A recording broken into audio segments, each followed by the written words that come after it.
Welcome to the Manly Saints Project with me, Hugh Hunter. If you enjoy my work, please consider signing up and supporting me on Substack, or click the link in the show notes to buy me a beer. And if you enjoy the podcast as audio or video, please consider giving me a rating wherever you are. It helps a lot. Now, let's meet this week's Manly Saint.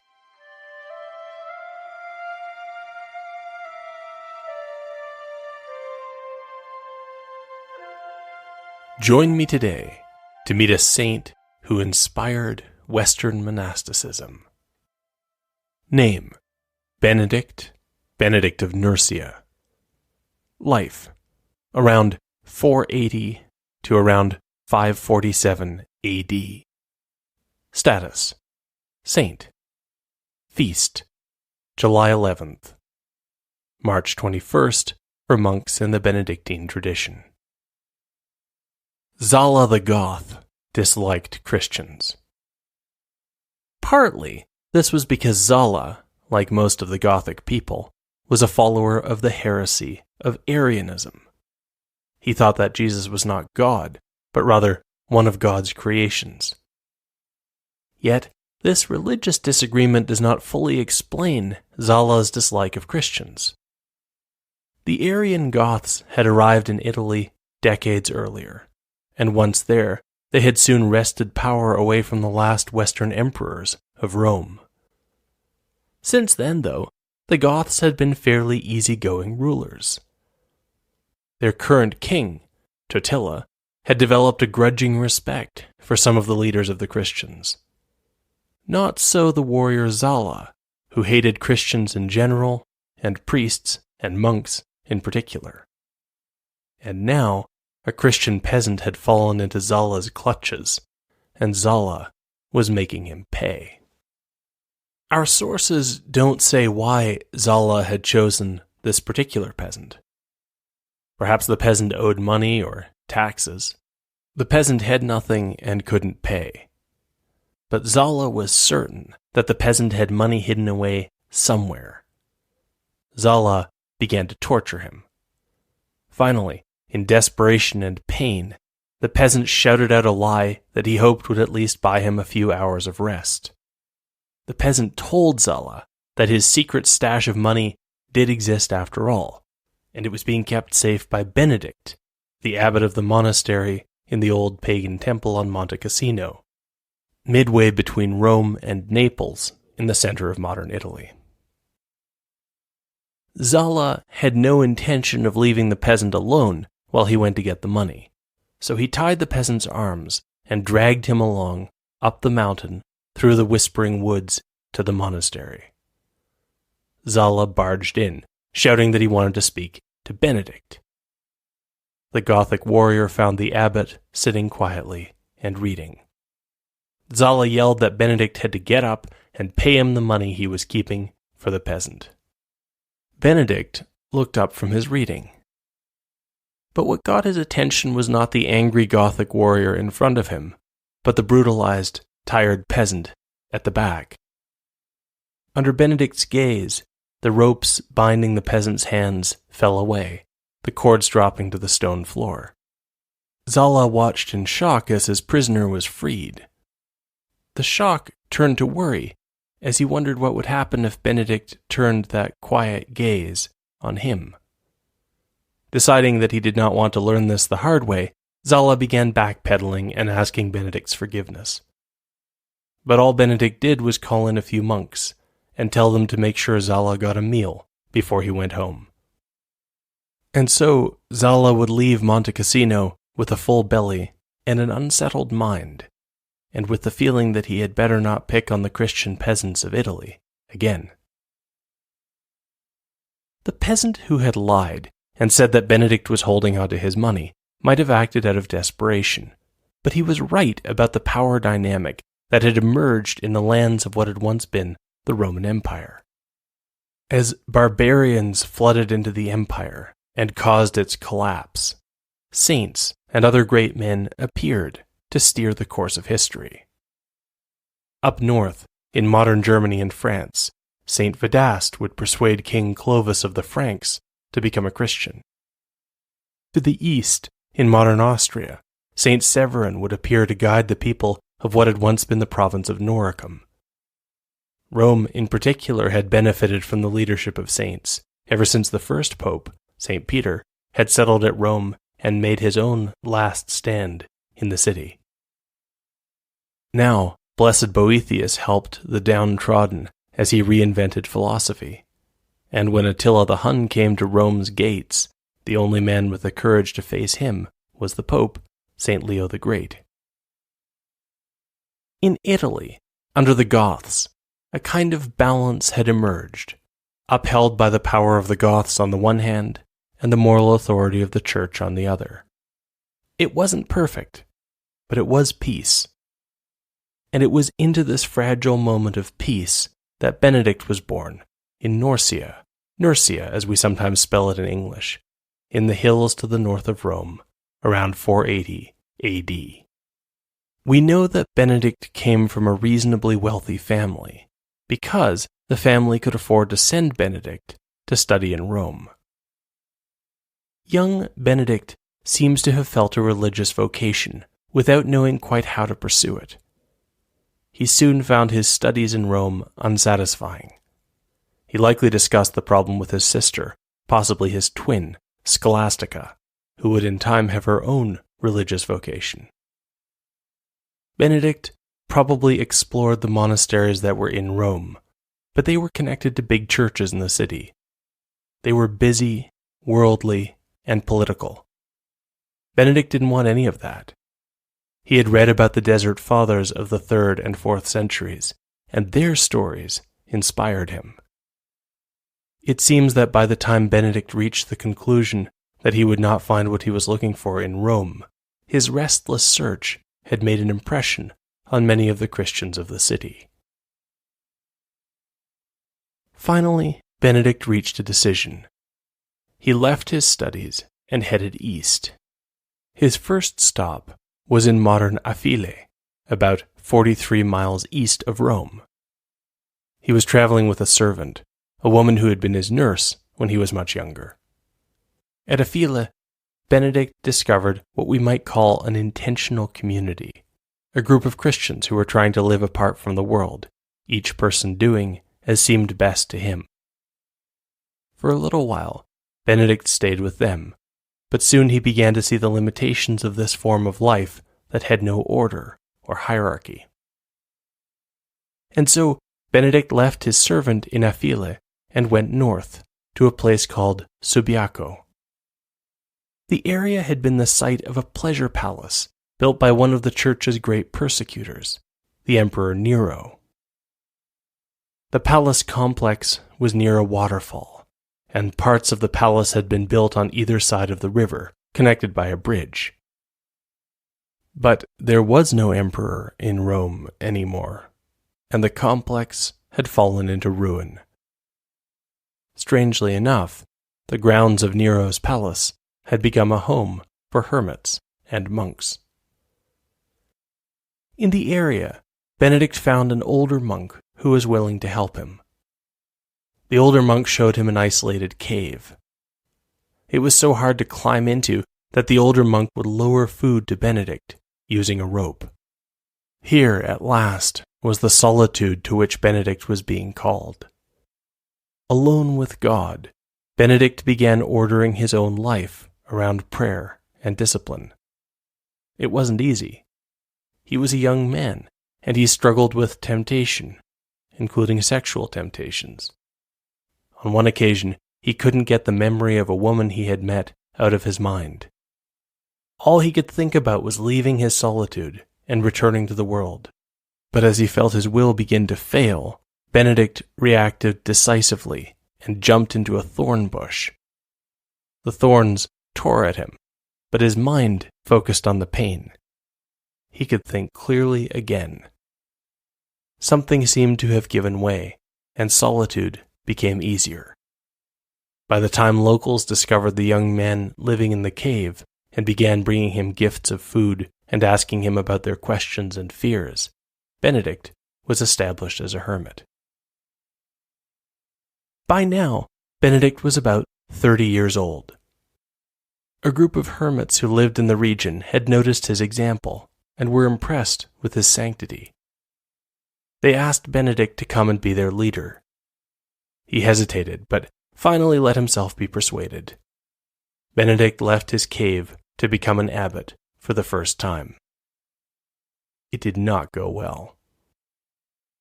The hermits had been impressed by Benedict's simple, austere life. It apparently had not occurred to them that to be as Benedict was, they would have to live as he did.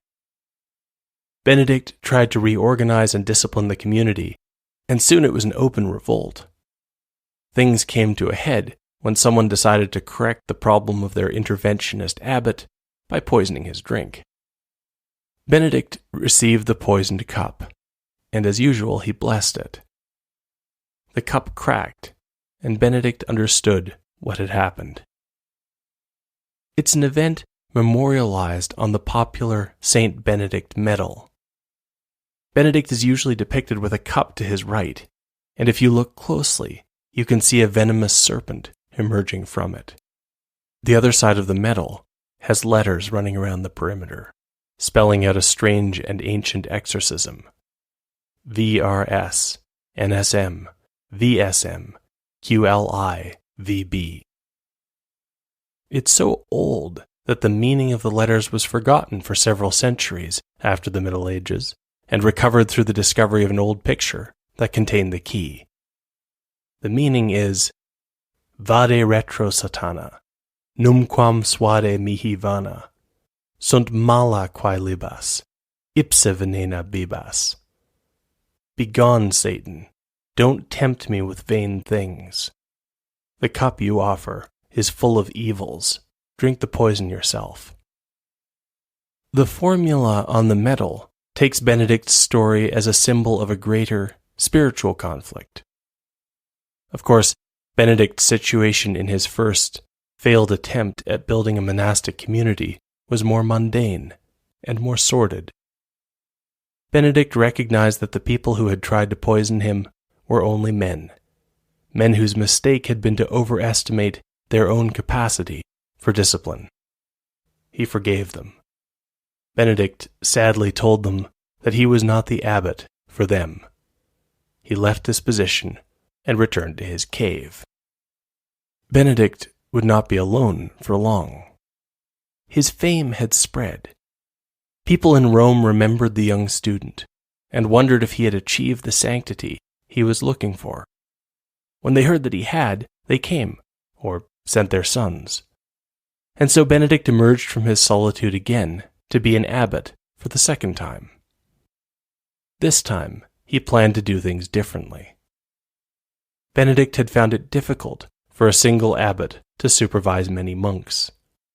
So he set up many small communities, about 12 brothers living under a senior monk.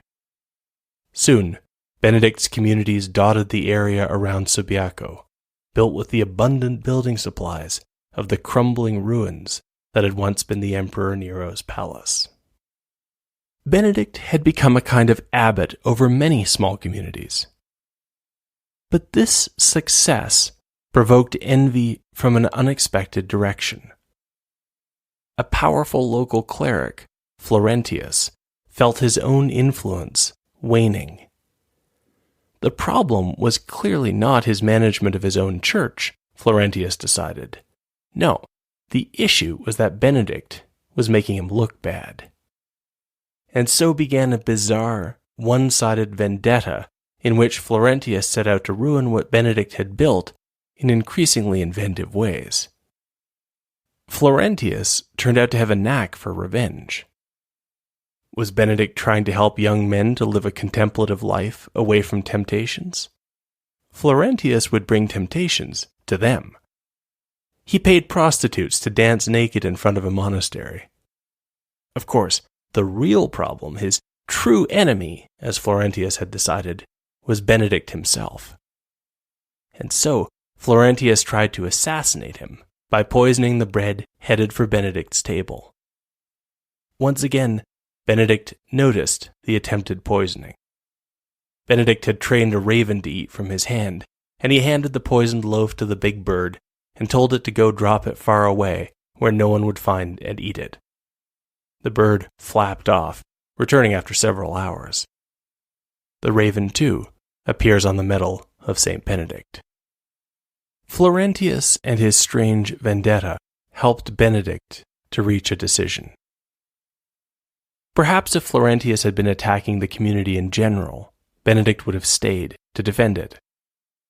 As things were, he came to think that his own departure might help.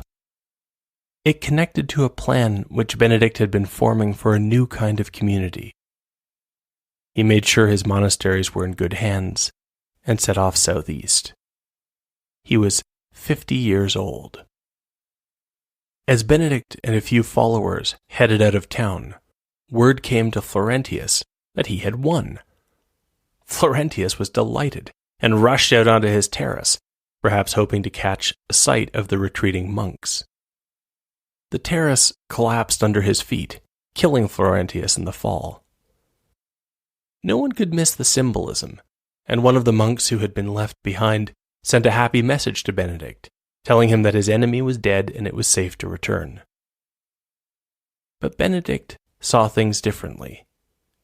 He shed tears for the memory of Florentius, a man who had hated him for no reason at all, and disciplined the monk who had rejoiced in Florentius's death. And as for going back, Benedict had already set out, and did not plan to change his course now. Benedict was headed to a wooded mountain known as Monte Cassino. The peoples of the ancient world had long understood that mountains were places where a man might encounter the divine. Thus, the Greeks taught that the gods lived on Olympus. Moses climbed Mount Sinai to meet God, and Jesus revealed himself to Peter, James, and John on a mountaintop in the Transfiguration. Monte Cassino had long been considered a holy place, and there was an old temple of Jupiter on the mountaintop. Benedict's plan was to turn that temple into a church. He removed the idols, including a secret idol that had been ritually buried on the site.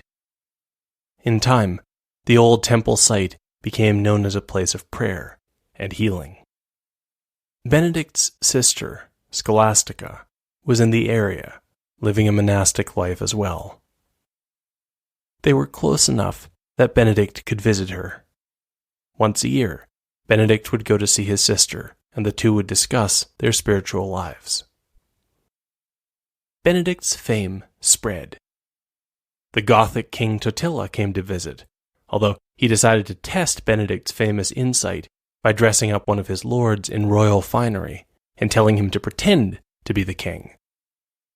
The false king didn't even manage to say anything before Benedict snapped at him to take off the clothes that did not belong to him, and Totila, now nervous, presented himself to the abbot and listened to his words. It was here, at Monte Cassino, that Benedict produced what he is most famous for today, his Rule. It is a short book that serves as a guide for setting up a community of monks or nuns. The Benedictine idea is often summed up in the Latin ora et labora, pray and work. But Benedict's Rule goes well beyond this, explaining how to eat, how to sleep, how and when to pray. There is much in it for laymen as well, like the short, punchy pieces of advice that Benedict calls the instruments of good works. Here are the final few. Shun arrogance. Reverence the elders. Love inferiors. For Christ's sake, pray for your enemies. Make peace with adversaries before the setting of the sun. And never lose hope in God's mercy. One of the themes which runs through Benedict's first biography is the abbot's ability to look beyond appearances. One monk struggled to settle down in the monastery. Benedict tried to persuade the man to stay, but finally gave up and told him that he was free to leave. As the monk prepared for departure, Benedict prayed for him. The monk set off down the path that led away from the monastery, where he got a shock. His way was blocked by an ugly creature that he recognized as a dragon. It opened its toothy mouth, and at first the monk thought that it was threatening him. Then he realized that it was beckoning him to follow along, as he always had, and he suddenly understood he was seeing his path as Benedict saw it. This was the ugly temptation to abandon his vocation, revealed as it truly was. The monk hurried back to the monastery, now without the slightest desire to leave. This story is also worked into the St. Benedict medal, on which the cross spells out the letters CSSML, NDS, MD. Crux sacra sit mihi lux, numquam Draco sit mihi dux. Let the Holy Cross be my light. Let the dragon never be my guide. The community of Monte Cassino was flourishing. But as Benedict aged, the world changed again, and the peace in Italy came to an end. The mighty Eastern Emperor Justinian was determined to retake the lands that had belonged to Rome. His general, Belisarius, waged war on the tribes who had defeated the Roman Empire, including the Goths of Italy. The Goths were afraid that their subjects might be inclined to rebel, and they grew suspicious and violent. War returned to Italy, and with war came chaos and famine. Many peasants now climbed the mountain looking for food. Benedict gave generously.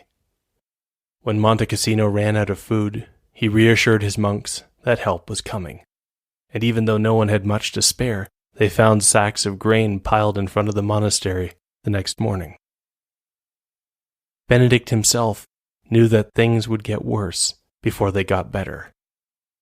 A new barbarian group was on the move, the Lombards. They were still far away, and they would not arrive in his lifetime, but Benedict told his monks that Monte Cassino itself would be overrun. Toward the year 547, Benedict met his sister Scholastica for their annual conversation.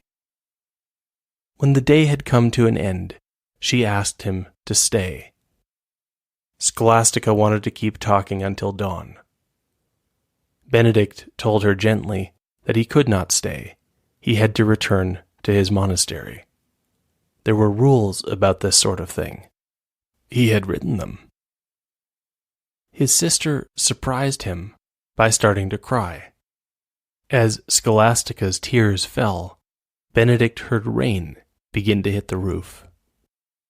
By the time a freak storm had blown in, making night travel impossible, Benedict had gotten the message. Throughout the night, the holy brother and sister spoke about God. It would be their last conversation.